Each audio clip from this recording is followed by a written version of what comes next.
Or, hi, my name is Rory. How many of you knew what I was saying? So, 2 of you. Most of you maybe were able to figure it out based off of context clues, or maybe you knew what I was saying. But the population that knows sign language in this room is very low.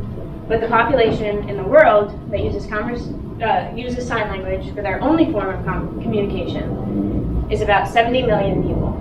70 million people that those of you that didn't raise your hand can't talk to. But why is that?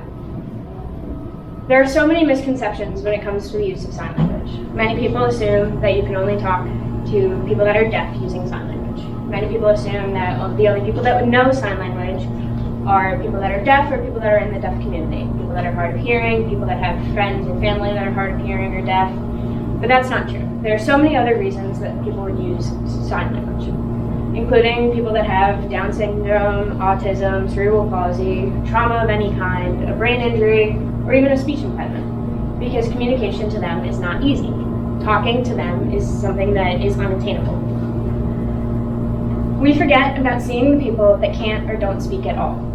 They can't verbalize to us, but that doesn't mean that we shouldn't be able to talk to them. 50% of autistic people are nonverbal. They can't talk, they can maybe make noises, maybe say a few words here and there, but they can't carry out a conversation, so we have to come up with a different way of talking.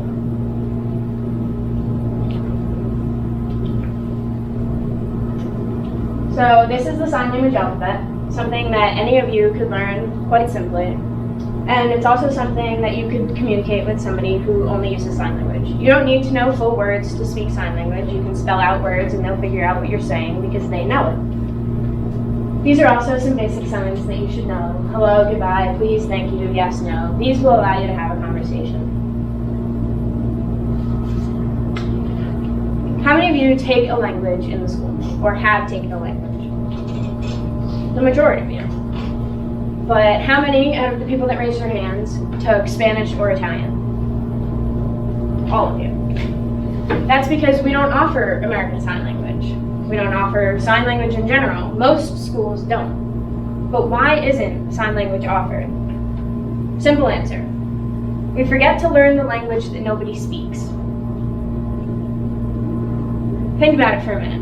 We forget about the people who can't verbalize.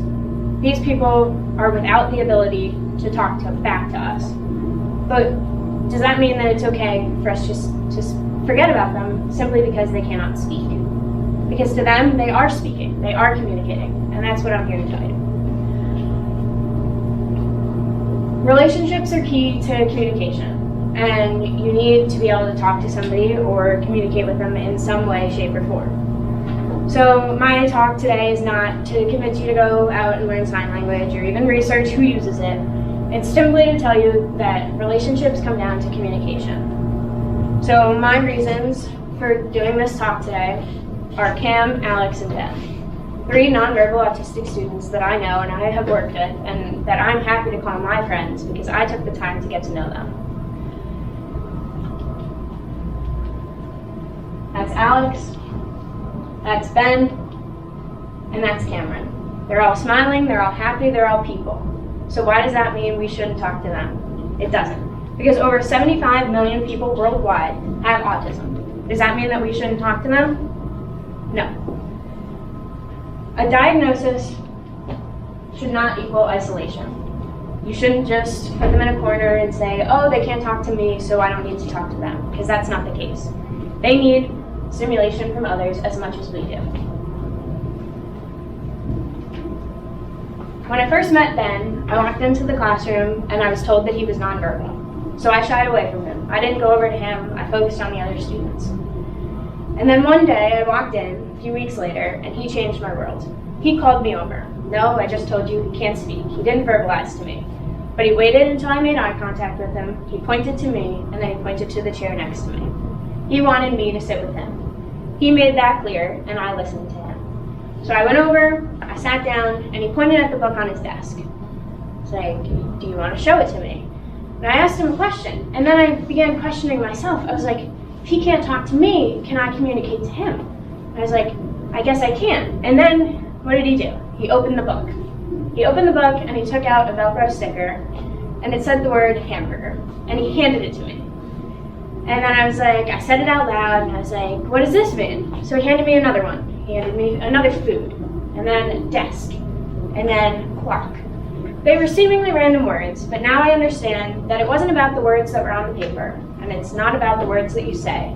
It's about what it meant to him. It meant that I was trying to make a connection that he didn't have with other people. He wanted to just have a conversation the way he knew how to do. And that to him wasn't sign language, and it wasn't him verbalizing to me. It was handing me words that he knew. They were his favorite words, and that's why they meant something to me. This is Alex. Alex is a little higher functioning than Ben, and can carry out a bit more of a conversation despite still being labeled nonverbal. He may be able to say yes or no every once in a while, maybe my name, hello, how are you, things like that, very simple sentences. But an entire relationship doesn't just fall into hello, how are you. That's not an entire relationship. It's learning about each other, learning about your past. Maybe you get a nod yes or a nod no. But for him, the connection also stems to eye contact, and making eye contact with me making eye contact with him coming over, maybe touching my arm, or if he's very overstimulated and like a little stressed out, I might rub him on the back, and he has a positive reaction to that. He knows that somebody is there to keep him safe. Cam, on the other hand, is a little bit more limited.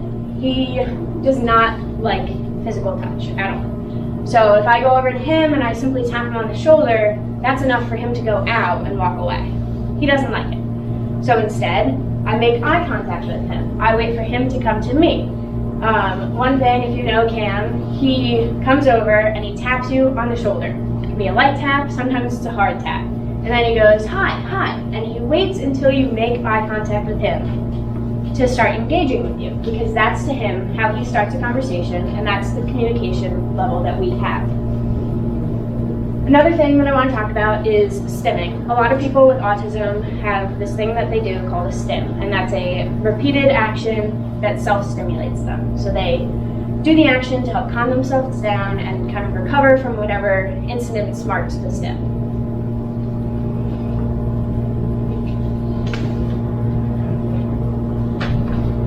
Just because they can't verbalize fully doesn't mean that we can't talk to them. And the same way goes, just because we can verbalize doesn't mean that we should forget about nonverbal communication. Because, if you haven't noticed, I've been doing nonverbal communication this entire time. My tone can tell you that I'm passionate about this subject. The way that I'm moving my arms is body language. You can tell that I'm passionate about the subject and that I want you to learn and I want you to receive a message. You know that not because I'm sitting here reading my speech monotone. Because that to you is going to say, oh, she's not really that interested, she's not really that engaged, and it doesn't really matter. So body language is a big example of something that we all do. These are some like common body things. You know, a wave may mean hello. You put your arms up like you're happy and excited, or you're serious when you get a straight face on, or a frown means you're sad, or a smile means you're happy. These little things that we all pick up on, but we don't realize how significant they are because we overlook them for the words coming out of my mouth. Now let's talk about something a little differently. Can't you tell how excited I am to be up here giving this speech? That's sarcasm. I'm sure many of you use sarcasm, especially if you know Mr. Mullane. You know sarcasm very, very well. And sarcasm is something that you can use in all sorts of ways. For instance, it could be to tell a joke, or it could be to lighten a mood.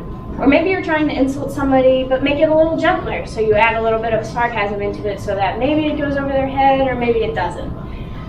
It might also mean passive-aggressive. It could mean that you're in a little bit of a worse mood. But it could also mean that you're just trying to joke around and have a good time.